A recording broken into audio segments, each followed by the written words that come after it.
गुलाब भाऊंनी विरोध नाही केला आहे. त्यांनी सांगितलंय की प्रॉपर्टी संचालक मंडळ 20-22 कोटी रुपयात विकण्याचं कानावर आलेलं आहे आणि त्या प्रॉपर्टीची किंमत जास्त आहे.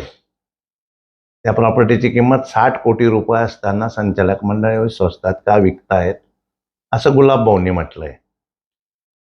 असा विरोध केलेला नाहीये, परंतु आम्ही त्या प्रॉपर्टीची अजून रेडी रेकनर आल्याशिवाय, गव्हर्नमेंट व्हॅल्यूवर आल्याशिवाय आणि तो गव्हर्नमेंट व्हॅल्यू किती आहे काय आल्यानंतर त्याचा विषय सगळा संचालक मंडळात ठेवल्यानंतरच याचा विचार केला जाणार आहे.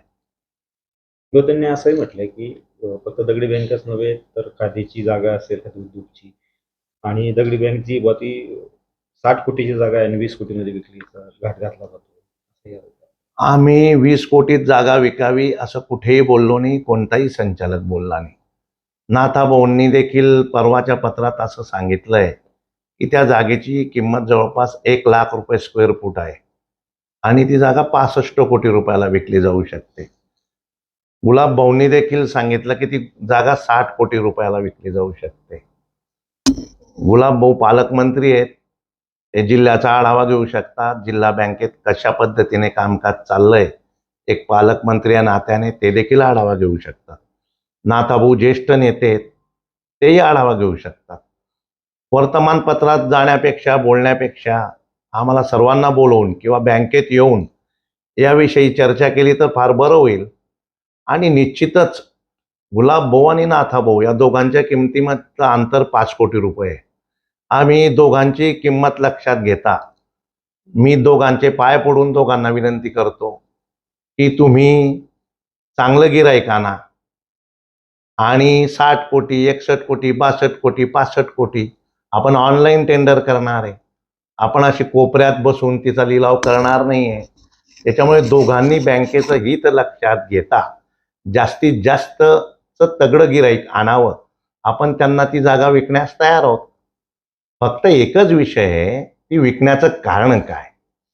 ती विकण्याचं कारण असं आहे की 1990 पासून ती निर्जीवावस्थेत पडली, ती जीर्ण झालेली.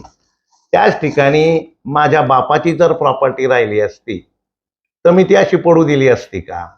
दुसरं कोणतंच कारण तिच्या विक्री मागे नाही. माझा काही स्वतःचा फायदा, संचालकांचा स्वतःचा फायदा अजिबात नाही. ती प्रॉपर्टी दोघांनी गुलाब भाऊ नाथाभाऊंनी जर 60 कोटीत 62 कोटीत 65 कोटीत विकली तर आनंद आहे ना. जिल्हा बँकेचा संचित तोटा जो आहे 91 कोटीचा आहे. 60-65 कोटीत जर ती विकली गेली तर निश्चित सगळ्यांना आनंद आहे. आपण टेंडर काढू, तिला ते म्हणतील त्या पद्धतीने विकू. एकटा संजय पवार मालक नाही आहे, सगळे आम्ही 21 संचालक आहेत.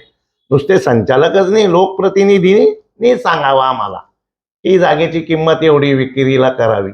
आम्ही टेंडर मागवणार आहे, टेंडर भरावं. कोणी 60 कोटीचं भरावं, कोणी 5.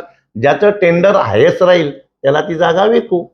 शेवटी जागा रिकामी पडलेली आहे म्हणून तिचा काहीतरी मार्ग करावा एवढीच बँकेची अपेक्षा आहे, दुसरी काही नाही.